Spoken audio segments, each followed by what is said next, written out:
안녕하세요. 30대 초반의 여자입니다.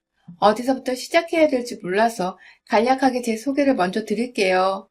저는 현재 대학병원에서 간호사로 근무하고 있는 여자입니다. 대학 졸업과 동시에 취업을 해서 지금껏 일을 하고 있어서 경력이 나름 채워진 간호사입니다. 대형 병원이라서 3교대는 당연히 해야 하고요. 다들 아시다시피 3교대 하는 직업을 밥벌이로 하며 살아가기란 정말 쉽지가 않습니다. 정상적으로 했던 걸 못 보고 사는 게 오래되면 몸이 피곤하고 피로해지고 또 실제로 병이 쌓일 대로 쌓여가요. 스스로가 얼마나 자기 몸을 챙기고 관리를 하느냐에 따라 천차만별적으로 다른 사람이 되곤 하죠. 주변에는 결혼을 하지 않은 친구들이 많습니다. 일하는 것부터가 버티기 힘들다면서 일을 오래 해서 돈을 벌지 아니면 진작에 일은 결혼 후에 그만둘 생각을 하면서 다니던지 둘 중에 하나였던 것 같아요. 물론 그중에 일에 대한 사명감을 가지고 결혼과 일 모두를 잡고 열심히 사는 분들도 정말 많았고요. 저는 지금까지도 잘 모르겠어요. 제가 어느 쪽에 속하는 간호사인지.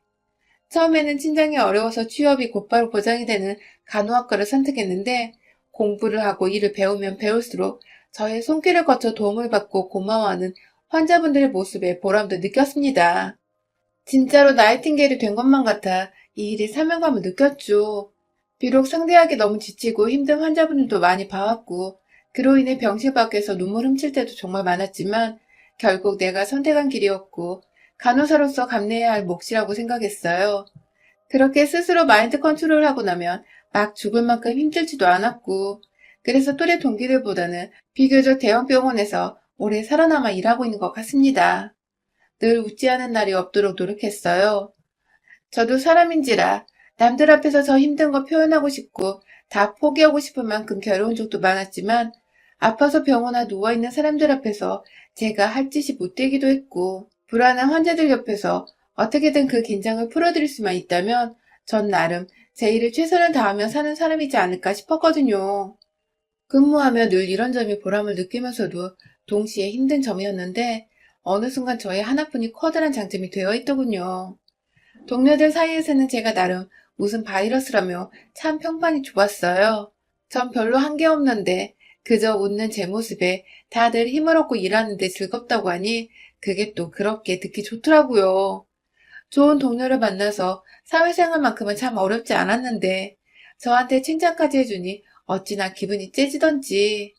그중에는 저 같은 간호사분들도 계셨지만 물리치료사도 있었고 의사도 있었어요. 그리고 저희 남편은 바로 저와 함께 자주 부딪히며 일을 했던 동료 중 한 명. 그 병원의 의사였습니다. 남편은 동료들 따라 옆에서 제가 그냥 다 좋았대요. 다들 힘들다고 죽는 소리 해댈 때 전 늘 그래도 힘내요 하면서 응원의 말을 던지고 자기 일하러 요유히 사라지곤 했었대요. 저도 몰랐던 일하는 저의 모습들을 남편은 하나하나 다 기억을 해주고 있었어요. 기억을 하고는 혼자서 되새겨보기도 하고 좋은 사람 같다며 제가 더 알고 싶어지기도 했대요. 그러다 결국 나이트 근무를 하고 퇴근하는 길에 절 붙잡고 고백을 했어요. 쉽게 생각하고 고백하는 거 아니라며 오랫동안 생각하다 어렵게 꺼내보는 고백이라면서 그렇게 수줍게 자기 사랑을 고백하는 남편의 모습에 저도 순수한 마음을 느꼈고 둘은 한동안 같은 병원에서 비밀 연애를 하다가 2년 정도 후 결혼을 하게 되었어요. 비밀 연애를 한 이유는 아주 단순했어요. 저는 오랫동안 병원에서 일을 하고 싶었고 또 돈도 벌어야 했고 또 사내에서 의사를 만나는 간호사라는 소리를 듣고 싶지 않았거든요. 일례로 저희 선배 간호사 중 한 분이 병원에서 의사분과 교제를 하시던 중 여자 혼자서 욕이란 욕은 다 들어먹고 결국 그 의사분과도 헤어지고 사표까지 내서 떠나셨어요. 그때 건너서 들어보니 돈 많은 의사를 꼬시려고 일부러 대학병원에 들어왔던 거라고. 일은 안 하고 맨날 남자 의사만 물색하고 다녔다는 소문이 돌았었죠. 제가 알기론 그 선배는 부모님이 서울의 큰 요양병원을 운영 중이시고 선배는 부모님께 도움이 되고자 요양병원의 의사가 되고자 했으나 공부를 그 정도로 잘하지 못해 간호학과를 들어간 후 큰 병원에서 일이라도 배워보고 부모님의 요양병원으로 들어가려고 했었는데 말이었죠. 그만둔 선배와 지금은 연락이 완전히 끊겼지만 당시 선배는 퇴사 후에도 저와 몇 번 통화를 하면서 자주 말했어요. 남자 의사가 껄떡대도 절대로 받아주지도 연애를 하지도 말라고. 자기는 그렇게 대시한 의사를 받아줬다가 혼자 욕만 먹고 일을 그만두지 않았냐고 말이죠. 생각이 많아지는 말이었죠.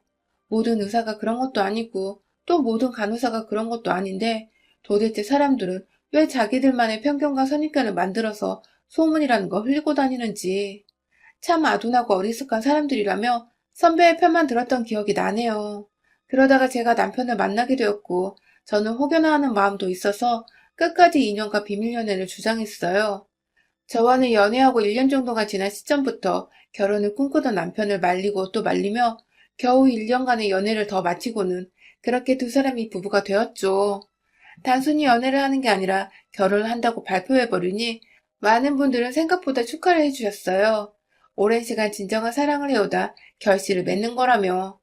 남들한테 도움 주면서 하는 남녀의 결혼이니 꼭 축복받을 거라면서 신혼여행 다녀왔다가 업무 복귀했을 때부터 지금까지 모든 사람들이 저희를 늘 부러운 커플이라며 말씀해 주시곤 합니다. 참, 겉보기엔 걱정할 게 없어 보이죠? 저도 그냥 이렇게 축복만 받는 결혼이었다면 얼마나 좋았을까 싶네요. 사실 저희 결혼이 모두의 축복을 받은 건 아니었습니다. 걱정했던 제 직업에 대한 편견을 너무도 심하게 가지신 분이 바로 코앞에 계셨죠. 바로 저희 시어머니요. 남편은 대단한 집안의 의사가 아닙니다. 드라마에 나오는 의대 집안, 명문가, 뭐 이런 쪽이 전혀 아니에요. 오히려 형편이 저희 집만큼이나 어려운 집안에서 이남 일녀 중 장남으로 태어났고 공부를 유난히 잘했던 남편은 혼자서 독하게 공부해서 의사가 된 것이었어요. 그렇게 의사가 되고 나서도 생각보다 처음부터 큰돈을 벌지는 못했다고 하지만 아무튼 남편이 동생들 뒷바라지부터 시작해서 시부모님의 용돈까지 챙겨드리고 있었어요. 그걸 전 연애 때 진작에 들어 알고 있었고 오히려 자기 집 식구들에게 책임감 가지고 사는 남편의 모습이 착해 보여서 더욱 사랑하게 되었고요. 아무튼 결혼을 계획하는 와중에도 남편은 자기 가족들은 가장 마지막에 보면 된다며 자꾸만 상견례나 인사드리는 사소한 자리마저도 미뤘어요. 대충 왜 그럴까 짐작은 했지만 결혼하기 딱 3개월 전쯤 만나뵌 시부모님은 제 상상 이상이었습니다. 외모나 직업을 가지고 상상 이상이라 하는 게 아니에요. 그분들의 마인드 때문이었어요. 시아버지와 뭐 아들이 결혼한다는데 자기가 무슨 말을 하겠냐며 딱히 대화를 주도하시거나 참여하시지도 않았는데 시어머님은 처음 저를 보는 순간부터 불만이 가득하시더라고요. 왜 진작에 인사를 드리러 오지 않았냐며 첫 만남부터 예의 없다는 소리를 들어야 했고 그 바람에 남편이 옆에서 저는 계속 인사드리겠다고 했지만 자신이 늦게 만나길 강요했다고 사실대로 털어놓자 옆에서 우리 아들을 종용했네 했어 하면서 저를 욕하시더라고요. 얼떨결에 첫 만남에서 시어머니께 욕먹다가 식사가 나왔어요. 한식집에서 첫 코스부터 푸짐하게 음식이 차려진 바람에 저는 먼저 젓가락을 들어올려 반찬 짓기가 눈치 보여 가만히 있었어요. 어른들 먼저 수저 드실 때까지 기다린 거죠. 그러자 시어머니는 삐져서 밥도 안 먹겠다는 거야? 너 그러고 있을 거면 그냥 가! 내 아들 못 줘! 라며 급기야 3달 앞으로 다가온 결혼을 반대하시는 게 아니겠어요? 전 그냥 밥을 못 집어먹고 기다렸을 뿐인데 인사드리고 제대로 한마디도 못하고 욕만 먹고 있었는데 이제 보니 시어머니는 애초에 절 반대하겠다는 혹은 길을 죽이겠다는 마음으로 이 자리에 나오신 거더라고요. 남편이 왜 시부모님을 먼저 만나 뵙지 못하게 했는지 그제야 안 후 남편에게도 화를 막 냈어요. 시댁이 무서워 결혼이 겁날 지경이라고 말이죠. 그러자 남편은 엄마 성격이 나도 상대하기 힘들어. 너도 이럴까봐 소개를 못했다며 너를 놓칠까봐 그랬다면서 막 또 사랑을 운운하며 매달리는데 그걸 뿌리치기 어려워 모른 척 결혼을 했어요. 제가 남편과 지난 2년간 많이 사랑하기도 했고 또 그간 서로가 서로에게 쌓인 믿음도 있었기에 시어머니 정도는 가볍게 무시하면 될 일이라 생각했어요. 하지만 결혼은 그렇게 시댁과 분리되기가 쉽지 않잖아요. 올해로 결혼한 지 1년이 넘었는데 결혼을 하게 되면서 얼마 안 있어 코로나가 터지는 바람에 저나 남편이나 정말 직장에서 완전히 비상이었습니다. 시국 따라 그만두는 동료들이 생겨나며 급하게 인원을 메꾸고 또 채용하고 가르치고 또 일하고 남편은 남편대로 신혼인데도 얼굴 보기가 너무 힘들고 당장에 저희 두 사람이 시국을 마냥 무시할 수 있는 직업을 가진 게 아니어서 굉장히 바빴어요. 주변 사람들을 챙기고 말고 할 여유가 솔직히 없었습니다. 그러는 와중에도 이미 시어머니 성격을 천만함에 알아버린 탓에 전 웬만하면 시어머니와 트러블을 만들지 말아야겠다는 생각으로 쿠팡이나 네이버 쇼핑에서 고기며 제철 음식이며 여러 선물들을 보내고 안부 인사를 드리면서 제 딴에는 정성을 쏟고 감정을 표현했어요. 시국 때문에 혹여나 시부모님 걱정이 되어 찾아뵙지는 못했지만 마음만은 늘 곁에 있다면서 말이죠. 이건 솔직히 진심이었습니다. 어느 며느리가 처음부터 시어머니한테 찍히고 싶겠어요. 저도 그냥 평범한 다른 집 며느리들처럼 잘 보이고 싶은 마음이 컸었어요. 그걸 두고두고 남편도 고마워했고요. 그런데 늘 받기만 하시고 잘 받았다는 혹은 고맙다는 표현조차 하질 않으시던 시어머니. 그러다가 올 중순에 저희 친정엄마 연락을 받았습니다. 아니 글쎄 시어머니가 저한테나 남편한테 말도 없이 저희 친정에 찾아가셨더라고요. 처음 인사드리고 나서 양가 부모님 모시고 상견례 자리도 한번 가졌었는데 그때도 별 친한 척을 안 하시더니 결혼식 날 제가 정신없는 사이에 저희 엄마한테서 번호를 따가셨다고 하더군요. 그렇게 다짜고짜 주소를 묻고는 친정으로 가신 시어머니는 들어가자마자 아주 깽판을 치셨다고 하네요. 며느리를 잘못 들여서 아들이 집을 안 온다며 인사도 안 하고 뭣도 안 하고 자꾸 코로나 때문이라고 변명만 하는데 이 꼴을 두고 볼 수가 없다면서 급기야 친정집에서 아빠가 작은 취미삼아 작게 키우고 있던 식물화분 몇 개를 홧김에 발로 차 깨뜨렸다는 겁니다. 그 소리를 병원에서 일하다 듣고 정말 기가 막혀 어찌해야 할지 모르겠었어요. 누가 자기 부모님 집에서 깽판을 부렸다는데 일이 손에 잡히겠냐고요.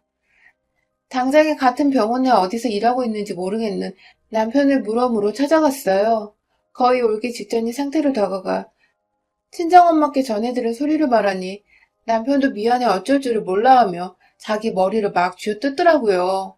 결국 처갓집에 가서 일을 했다며 다 자기 부모가 못나서 그런 거라며 자기는 제가 선물도 보내고 인사도 잘하길래 아무것도 안 하고 있었다면서 일이 너무 바빴고 코로나 시국에 병원에서 일하는 자식이 어떻게 부모님을 막 만나겠냐며 저한테 다 아는 이유를 말하더군요.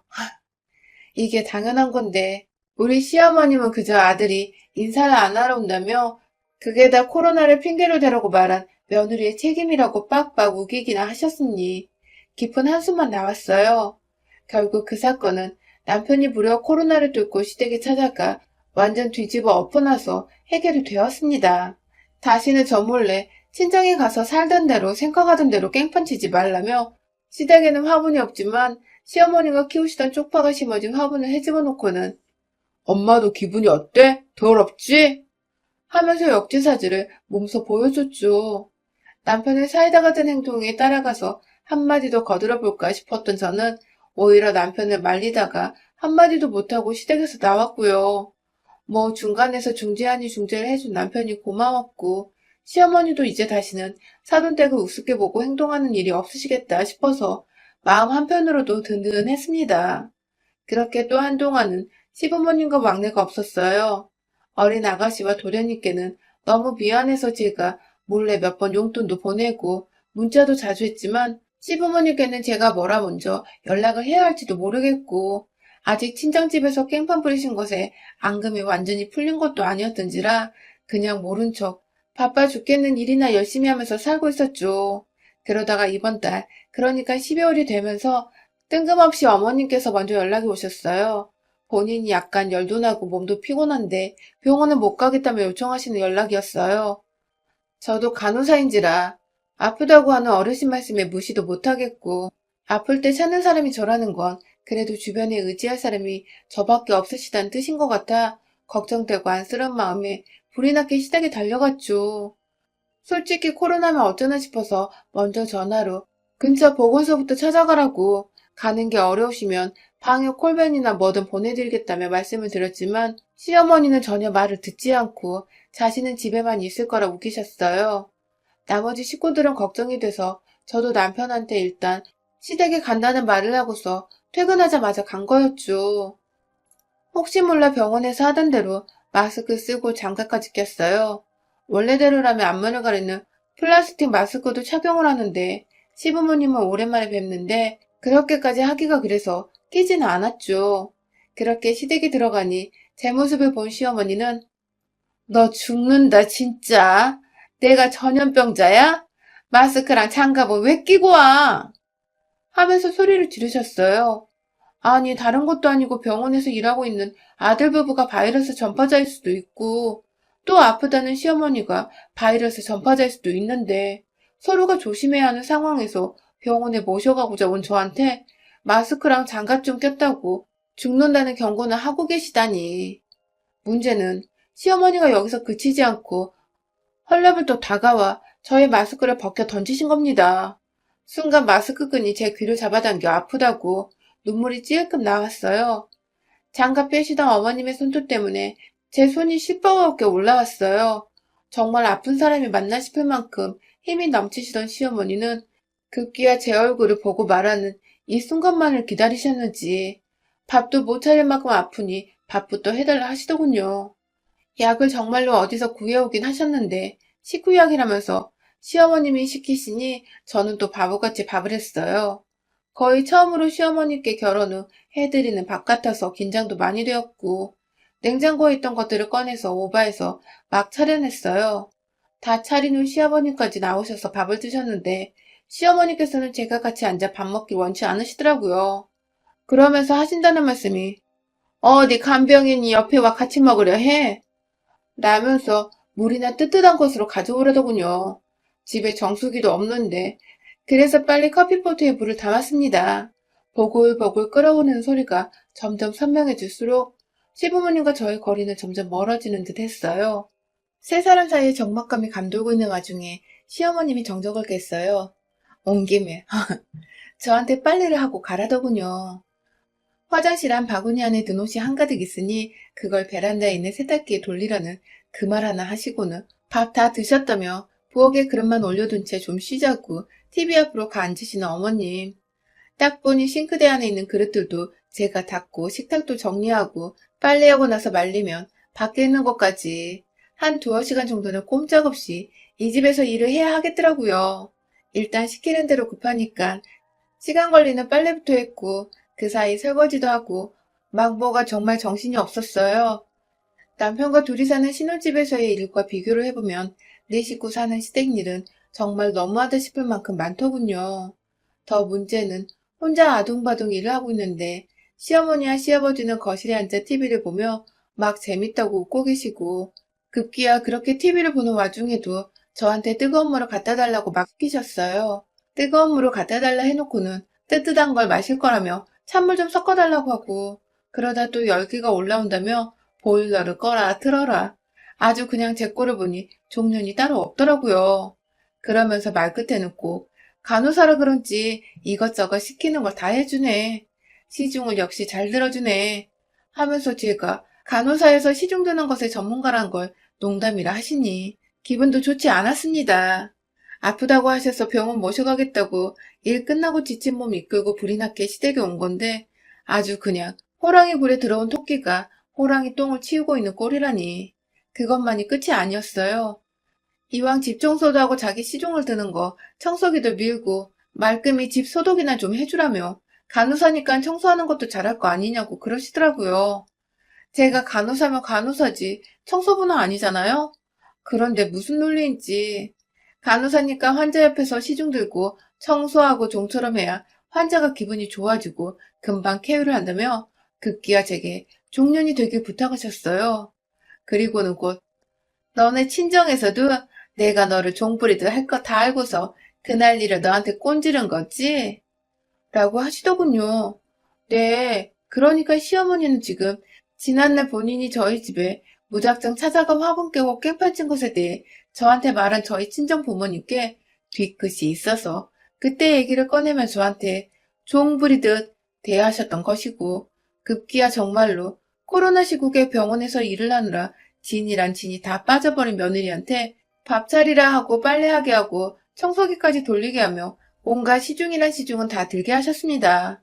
그리고 꼰질났다고 표현을 하시는 거 보니 이제 보니 저희 부모님한테는 저한테 그 난동을 피우고도 그날 일을 말하지 말라는 식으로 겁박까지 했었나 보더군요. 설마 설마 했는데 이게 다 일부러 그러신 거라니. 아프신 거 핑계 삼아 그냥 며느리한테 단순히 대접받고 싶으신 거라고 여기려고 했는데, 정말 빡쳐서 시댁에 더 못 있겠더라고요. 저요? 청소기 다 밀고서 거실 한켠에 임시적으로 세워뒀는데, 진짜 그간 병원 일에 스트레스 쌓였던 것까지 다 풀어야겠다는 마음으로 일단 마스크와 장갑을 도로 썼습니다. 간호사라 가방에 마스크면 장갑 10분 정도는 늘 가지고 다니거든요. 그 청소기를 제 가슴 위까지 들어 올렸다가 바닥으로 아주 세게 내리쳤습니다. 얼마나 튼튼한지 청소기는 그리 크게 금이 가진 않았지만 제가 원하던 건 이게 아니었죠. 청소기 안을 열어서는 그 안에 든 먼지 봉투 있잖아요. 지금 다시 생각해도 짜릿한데 그걸 정말 시부모님 면전에다 대고서는 탈탈탈 털었습니다. 청소하라고 며느리 종부리다가 결국 청소는커녕 청소기 안에 있던 더러운 집안 먼지를 얼굴로 맞은 우리 시부모님. 비명도 못 지르는 게 먼지가 거실 공기 중에도 막 무리지어 손바닥만하게 떠있고 하니까 다들 놀래서 베란다로 뛰쳐나가시더라고요. 그리고는 특별히 시어머님을 향해서 원하시는 뜨뜻 미지근한 물을 만들어서는 얼굴을 향해 물통 채로 부어버렸어요. 실컷 처마시고 정신 차리세요. 라고 웃으며 며느리가 던지는 물벼락에 된통 맞은 시어머니는 꼴이 아주 추운 베란다에서 뜨뜻한 물에 정신없이 벌벌 떠는 모습이 생중만도 못하셨습니다. 간호사는 종불이라고 있는 게 아니라고, 아픈 사람 간호하라고 있는 게 간호사라는 말을 분명히 전하고서 엉망진창 먼지투성이 시댁을 빠져나왔어요. 그날 후 시댁은 누가 청소를 했는지 모르겠지만 저희 아가씨가 저한테 연락이 왔어요. 대충 얘기를 들었는데 자기 엄마가 무슨 짓을 했는지 감이 온다며 미안하다고 어머님을 대신해 저한테 사과를 하더라고요. 어린 자녀들 앞에서 얼마나 자식들까지도 눈살이 찌푸려질 만큼 제 욕을 하셨으면 아가씨가 나서서 사과를 하나 싶어 좀 웃었습니다. 아무튼 이 사실을 들은 남편은 또 시댁에 찾아가 지난번처럼 깽판을 치며 마누라 편을 들려고 했고 저는 듣고 말려서 진정시켰네요. 이미 그런 깽판은 저도 한번 제대로 치고 왔으니까요. 많은 거 안 바라고 그냥 우리 시어머니가 제발 며느리를 사람으로 인간으로서 좀 살갑게 대해주셨으면 합니다. 평생 이렇게 며느리랑 원수처럼 지내려고 작정을 한 건지 뭔지 한 번 더 저한테 혹은 저희 부모님께 깽판치려 하거든 그때 남편까지 대동해서 둘이서 제대로 시부모님 혼을 쏙 빼놓고야 말겠어요. 여러분의 생각은 댓글로 남겨주세요. 오늘도 시청해주셔서 정말 감사합니다.